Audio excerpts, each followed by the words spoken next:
Gen Z protest उसे कहते हैं जो यंग जनरेशन है 1997 से 2012 के बीच में जो जन्म ली है।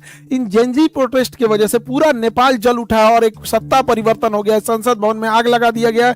जितना नेता मंत्री हैं लोग, सब लोग का परिवार इसे लटक लटक बानर ऐसा भागा है। हेलीकॉप्टर से कोनो को दौड़ा के मारा है, कोनो को भिगा के मारा है, कोनो को जो घर फूंक दिया है। सबसे बड़ा जो कारण था वो करप्शन था। नेपाल में करप्शन इतना ज्यादा बढ़ गया था जिसका कोई हद नहीं। करप्शन को रोकना मुश्किल था। हर डिपार्टमेंट करप्ट हो चुका था। चाइना के सहयोग से जो एयरपोर्ट बन रहा था उसमें 1400 करोड़ का घोटाला हो गया। ललिता निवास में घोटाला हुआ। गिरी बंधु में हो गया 54,000 करोड़ का घोटाला हुआ। और ओरिएंटल में हो गया 13,000 करोड़ का घोटाला। कोऑपरेटिव सोसाइटी में इसके लगभग 70,000 करोड़ का घोटाला हुआ। भैया सबसे बड़का कारण ये नमूने बने हैं सब। नेताओं के बच्चे इतने बेवकूफी किया है सब, जाके टिकटॉक पर, इंस्टाग्राम पर अपनी लग्जरी लाइफ जीने लगे सब। विदेश में घूमने लगे सब। पार्टी कर रहा है सब। यहाँ देखिए ये कहाँ घूम रहा है। यहाँ पर ईशांतरा अंडरवियर पहन लेगी, पैंट पहन ले, पते नहीं चल रहा है कि यहाँ पर ये कोनो का होगवे करेगी। यही सब नौटंकी किया है। देखिए इन्हीं सबको देख देख के पब्लिक पगला गई कि जो हम लोग को खाए को नहीं है, इन सब का इतना बड़का बंगला। जय हिंद। देखिए नेपाल में क्या क्राइसिस हुआ है उसको समझते हैं और इसका इंडिया पे क्या असर पड़ेगा। इस क्राइसिस का इंटरनल कारण क्या था, एक्सटर्नल कारण क्या था और अचानक ऐसा क्यों हो गया, इसको समझते हैं हम लोग। जेंजी प्रोटेस्ट उसे कहते हैं जो यंग जनरेशन है 1997 से 2012 के बीच में जो जन्म ली है। इन जेंजी प्रोटेस्ट की वजह से पूरा नेपाल जल उठा और एक सत्ता परिवर्तन हो गया है। संसद भवन में आग लगा दिया गया है। जितना नेता मंत्री हैं लोग, सब लोग का परिवार इसे लटक लटक बानर ऐसा भागा है। हेलीकॉप्टर से कोनो को दौड़ा के मारा है, कोनो को भिगा के मारा है, कोनो को जो घर फूंक दिया है। ये सब हो गया। इसका कारण समझते हैं कि क्या इंटरनल कारण था, उसके बाद समझेंगे क्या एक्सटर्नल कारण है, फिर चीन का क्या है और भारत का इस पर क्या असर पड़ेगा, इसको समझते हैं। सबसे बड़ा जो कारण था वो करप्शन था। नेपाल में करप्शन इतना ज्यादा बढ़ गया था जिसका कोई हद नहीं। करप्शन को रोकना मुश्किल था। हर डिपार्टमेंट करप्ट हो चुका था। चाइना के सहयोग से जो एयरपोर्ट बन रहा था उसमें 1400 करोड़ का घोटाला हो गया। ललिता निवास में घोटाला हुआ। गिरी बंधु में हो गया 54,000 करोड़ का घोटाला हुआ। और ओरिएंटल में हो गया 13,000 करोड़ का घोटाला। कोऑपरेटिव सोसाइटी में इसके लगभग 70,000 करोड़ का घोटाला हुआ। इसका मेडिकल हेल्थ इंफ्रास्ट्रक्चर एकदम पीछे है नेपाल का। एमआरआई और ये जो बड़े बड़े जो ये मशीनें हैं उसकी उपलब्धता एकदम नेपाल में कम है। आर्म्स डील में बरेटा कंपनी से जो आर्म्स जिसका दाम था उससे 4 गुना रेट में दलाली में खरीद के लाया सब। पतंजलि को जो जमीन विवाद हो गया पतंजलि से कर लिया सब। यहाँ पर चाय का गोदाम कमर्शियलाइजेशन के लिए बेच दिया। इतना भयानक करप्शन हुआ और जिस कारण महंगाई बढ़ गई। छोटी सी छोटी चीजों के लिए महंगाई इतनी बढ़ गई थी कि बच्चे जो स्टूडेंट थे, जो नॉर्मल ग्रेजुएशन करते थे, बीए बीए सीए लोग, इन लोग को अपनी फीस भरने के लिए पार्ट टाइम जॉब करना पड़ गया। इतनी महंगाई बढ़ गई थी और लोग जॉबलेस हो गए थे। और खाली मतलब एक पुरुष का खाली बेरोजगार इंसान, बड़ा खराब जिंदगी होती है। आसमान थूकता है, जमीन गाली देती है, उसको लगता है अपना जीवन बोझ हो गया है। खाली जेब जो होता है ना, ये बड़ा दर्दनाक होता है, बड़ी भारी होता है खाली जेब। तो इससे नेपाल का युवा परेशान था, एकदम परेशान था नेपाल का युवा। नेपाल के युवाओं को विदेश जाकर नौकरी करना पड़ता था। विदेश में आके शेफ का नौकरी। अभी आप भारत में देखिए चाउमीन, मोमो, ये लोग ऐसे इंडिया में फेमस है कि नेपाली जो शेफ होते हैं चाउमीन और मोमो बड़ा अच्छा बनाते हैं। यहाँ से बेचारे काम करके विदेशी रेमिटेंस भेजते थे अपने देश में और उन पैसों से नेताओं के बच्चे अय्यासी करते थे। नेपाल की जो यंग जनरेशन थी, सोचिए कितनी मुसीबत में होगी कि युद्ध के दौरान वो लोग यूक्रेन से लड़ने के लिए रसिया में भर्ती हो गए और रूस ने उन्हें 20-25 दिन की ट्रेनिंग दिया, हथियार थमा के भेज दिया यूक्रेन से लड़ने के लिए और वहां वो लोग शहीद हो गए थे। उनका घर परिवार उजड़ गया। इतना भयानक वहां बेरोजगारी का आलम था। अब इनमें होता क्या है, वहां पे जैसे 2008 में राजतंत्र, राजा को हटा के लोकतंत्र जब बना था तो यहाँ कुछ ही पार्टियों का दबदबा था। नेपाली कम्युनिस्ट पार्टी हो गया, नेपाली कांग्रेस हो गया, यहाँ पे जनता संवादी पार्टी हो गया, इंडिपेंडेंट हो गया, सब ये कई ठो थे सब यहाँ पे। लेकिन ये 3 लोगों देखिए ये आदला बदली करते रहते थे सब। पहले ओली बना 18 में, फिर देहुआ बना 21 में, फिर प्रचंड बना 22 में, फिर अबुढ़वा बन गया 24 में। इतना ऐसे ऐसे हो रहा था यार नेपाल में, ऐसे यहाँ से यहाँ इस तरह से इन लोग का 17 सत्ता साल में परिवर्तन, मतलब 15 पारा को पारी खेल रहा है, प्रधानमंत्री ए बेरी वहां पे हम ए बना बेरी है। तुम ए बेरी हम। यहाँ पे जनता परेशान हो गई, सारा गठबंधन कर ले रहा था सब, कब किससे गठबंधन कर लेगा पता ही नहीं चलेगा, ये उसको गरियाएगा उसको गरियाएगा, फिर गठबंधन करके सरकार बना लेगा। तो इससे पूरी पब्लिक परेशान हो गई थी। और इनके भैया सबसे बड़का कारण ये नमूने बने हैं सब नेताओं के बच्चे, इतने बेवकूफी किया है सब, जाके टिकटॉक पर इंस्टाग्राम पर अपनी लग्जरी लाइफ जीने लगे सब, विदेश में घूमने लगे सब, पार्टी कर रहा है सब। यहाँ देखिए ये कहाँ घूम रहा है, यहाँ पर संतरा अंडरवियर पहन लेगी, पैंट पहन ले, पते नहीं चल रहा है कि यहाँ पे वाह सर इहो जी कोनो वाह। के होगवे करेगी। यही सब नौटंकी किया से एकरा देखिए, इन्हीं सबको देख देख के पब्लिक पगला गई कि जो हम लोग को खाए को नहीं है, इन सब का इतना बड़का बंगला, इतनी बड़ी होटल, आग लगा दिया सब। हाय देखिए लुई विटॉन का, गुची का, ये सब खरीदा है। लुई विटॉन का एगो मफलर आता है 60,000 रुपए का, 3-3 लाख का कपड़ा आता है लुई विटॉन का। है तो पूरा सजले है इस ससुरा लुई विटॉन से।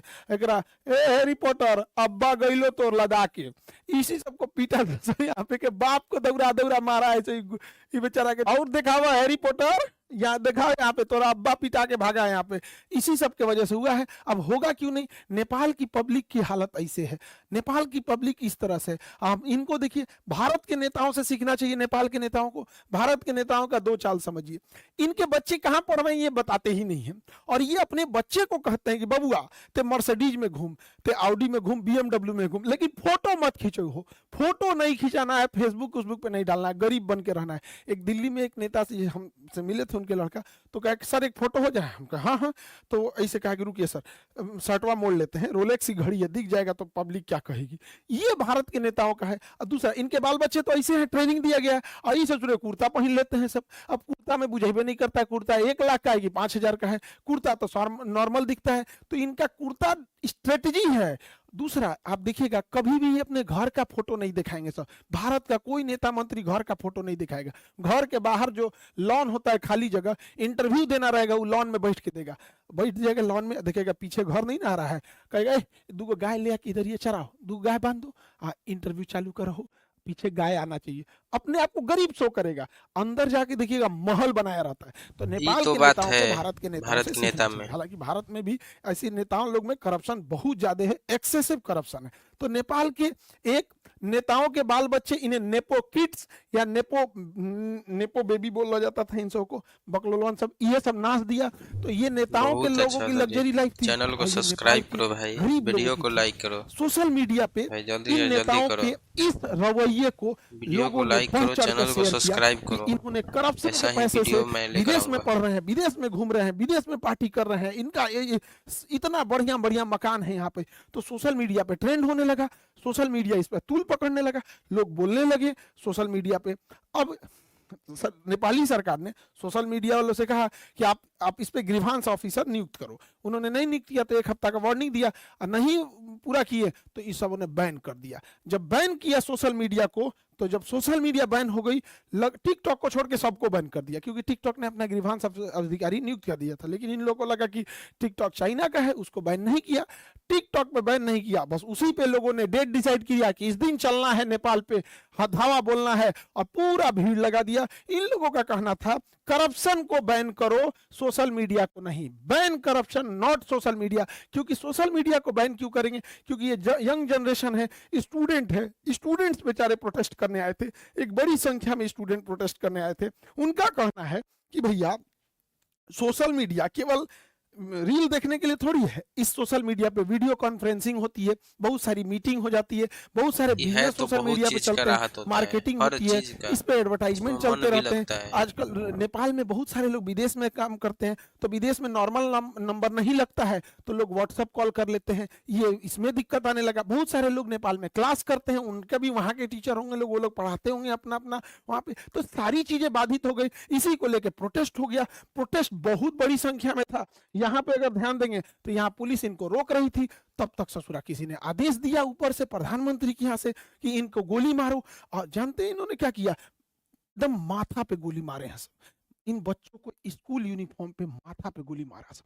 अब जब यहाँ गोली मारिएगा तो ये तरीका गलत है। लोकतंत्र में भीड़ को शांत करने के लिए अन्य तरीके भी होते हैं। ये बात है कि हाँ, हर चीजों को किसी हम को लोग सर पे जबरदस्ती गोली नहीं नहीं मना मारा सकते, जाता है, लेकिन वाटर कैनन सर होता पे है, मारोगे आंसू तो गैस के बात गोले होते मुद्दा हैं। जब और चीजें आगे हद बढ़ता से है। पार हो जाती है तो पैर पे गोली चलाया जाता है, कई बार रबड़ बुलेट चलाए जाते हैं, एकदम एक्सट्रीम हो जाता है तो पैर पे गोली चलाया जाता है। उसके बाद भी कारण बनाना पड़ता है कि हमने ये सब कर दिया, तब लास्ट में ये तो पूरा सीधे गोली मारा सब यहाँ पे, एकदम हेड शॉट मारा। इसके इसीलिए तो वजह से वहाँ के जो लोग नेता जो प्रोटेस्ट है में नहीं भी हेलीकॉप्टर उतरे पकड़ थे के वो सीधे सब भागा। के सब लोग प्रोटेस्ट जैसा में उतर किया गए है और वैसा कहें अब भोगो। की बार तो ओली सरकार को उजाड़ देना है, करप्शन को खत्म ही कर देना है। लोगों ने ऑफिसेस तोड़ दिए, सब जगह तहस नहस कर दिया, संसद भवन को आग लगा दिया, कहा कि चट्टा यहीं से बैठ के करप्शन करता है सब, और यहाँ से नेताओं को इसे लदा लदा भागना पड़ा है। और समय रहते ये लोग ईमानदारी से काम किए रहते तो आज ये नौबत नहीं आई रहती। नेपाल से ये लोग भाग गए हैं, किसी को डुबा के मारा, लसड़ा के मारा, मूड़ी फोड़ दिया, कपार फोड़ दिया, को जिंदा जला दिया।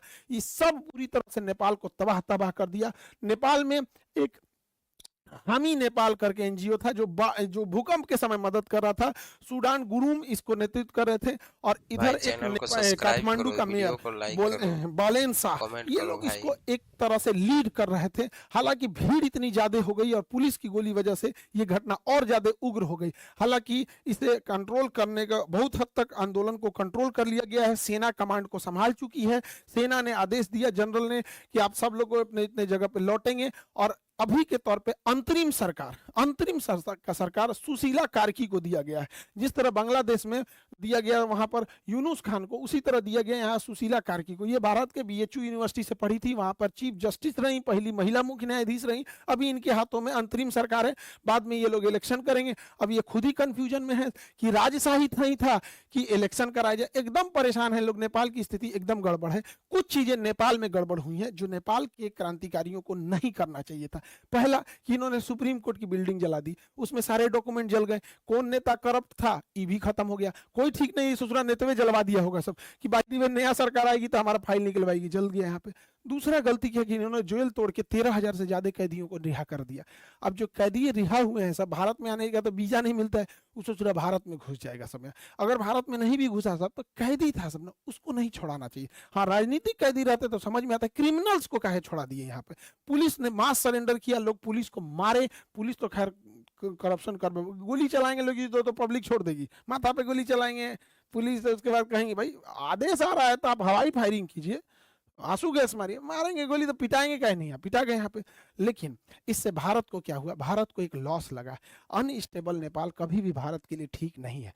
दूसरा, भारत सरकार अभी काला पानी लेपुलेख विवाद चल रहा है, आप अब नेक्स्ट वीडियो उस पर बना देंगे ताकि आप लोग को ज्यादा क्लियर समझ में आ जाए।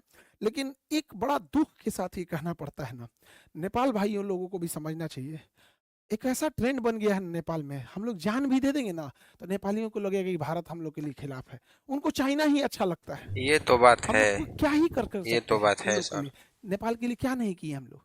लेकिन उनको नेपालियों के दिल में बैठा है कि भारतीय खराब है यहाँ पे। ऐसा नहीं करना चाहिए। हमारा रोटी और बेटी से रिश्ता है। हमारे यहाँ आज भी शादियाँ बिहार नेपाल और बिहार यूपी जो एरिया सटता है वहां से हो जाती है।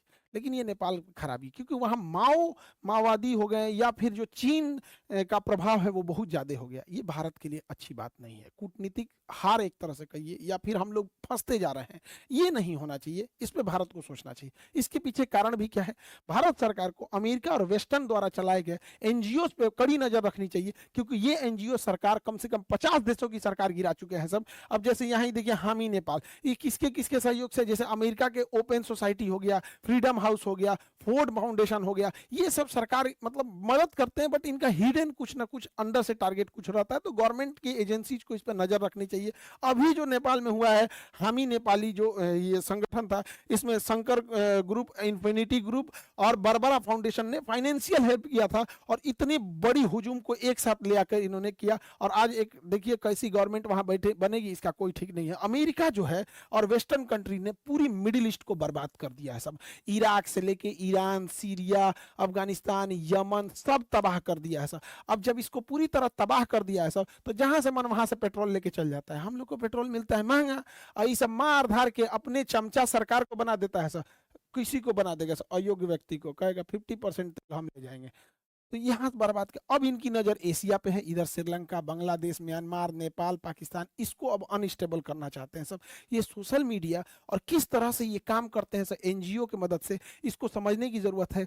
देखिए, सर्बिया एक देश था, 2000 में सर्बिया रसिया का फेवर करता था, 2000 में बुलडोजर क्रांति लाया सब, और सर्बिया की सरकार को कहा सब कि सरकार करप्ट है, ये है वो है, एक नैरेटिव सेट किया, सरकार को गिरा दिया। अभी जो सरकार है वो अमेरिका की फेवर की है, रूस की फेवर की नहीं है। उसी तरह जॉर्जिया एक देश है, जॉर्जिया उसी के पास है, सर्बिया की साइड में जॉर्जिया। 2003 में जॉर्जिया में रोज रेवोल्यूशन लेके चले आए सब। रोज रेवोल्यूशन में क्या था, जॉर्जिया जो था रसिया के फेवर में था, तो ये अमेरिका वगैरह सोशल मीडिया, और ये उस समय तो मतलब इतना नहीं था सोशल मीडिया 2003 में, लेकिन एनजीओ वगैरह की मदद से सबसे ज्यादा कचराई करता है कोई देश तो वो है सरकार को गिरा दिया। अभी जो सरकार है वो अमेरिका की उधर से इधर लड़वाता है। उसी तरह से देखेंगे यूक्रेन में 2004 में ऑरेंज रिवॉल्यूशन ले दिया और कहा कि हम लोग यूरोप में मिलना चाहते हैं, रसिया में नहीं, रसिया को कमजोर करने के लिए। फिर 2014 में यूरोपीय मेडन आंदोलन किया गया, पेट्रो यानुकोविच को यहाँ से डिथ्रोन किया गया। उसी समय क्रीमिया रसिया ने कब्जा कर लिया था।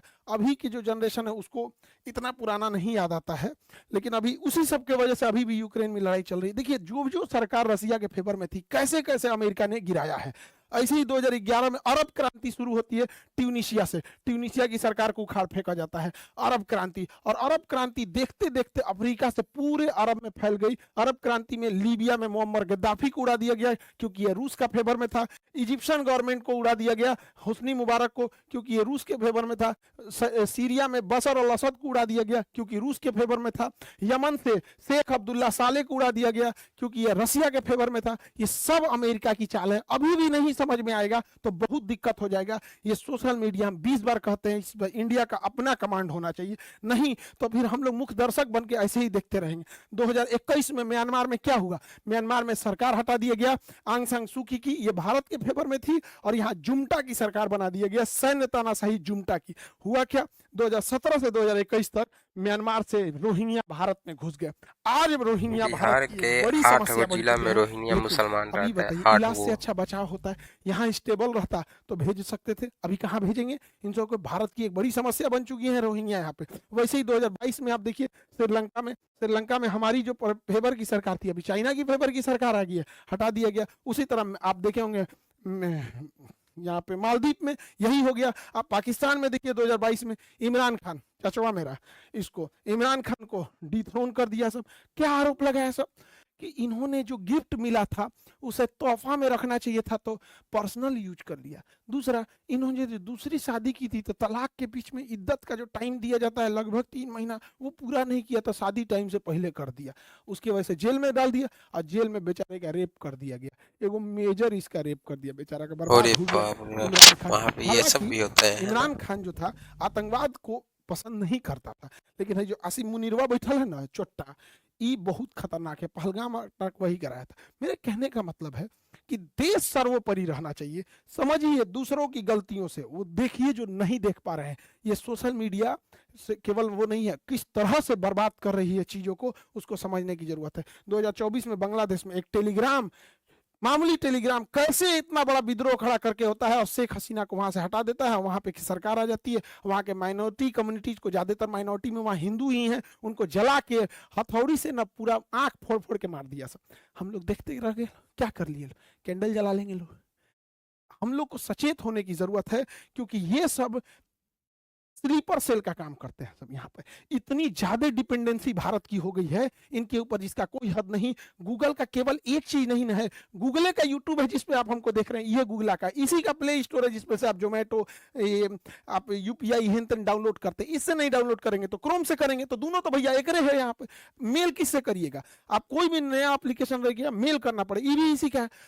अब सब छोड़िए ना, मोबाइलवा तो एंड्रॉइड है, मोबाइल सैमसंग का लीजिए, वीवो का लीजिए, किसी को लीजिए, लेकिन उसके अंदर जो सॉफ्टवेयर है वो एंड्रॉइड है। एंड्रॉइड किसका है, इसी गूगल का है। अच्छा, कई लोग कह रहे हैं कि अच्छा मीडिया में, कई मीडिया, भारत की मीडिया को तो जानते ही हैं, उनका कहना है कि शाह खान सर ने बताया कि प्ले स्टोर नहीं है तो एप्पल स्टोर यूज कर लेंगे, प्ले स्टोर नहीं है तो सैमसंग का यूज कर लेंगे, प्ले स्टोर नहीं है तो अमेजोन का यूज कर लेंगे। अरे बैल बुद्धि, हमरा गूगल से थोड़ा ना दुश्मनी है, हमरा बस इस बात की शिकायत है कि ये हमारा नहीं है, विदेशी है। तो आइयो तो विदेशी है, आइयो तो विदेशी है, आइयो तो विदेशी है।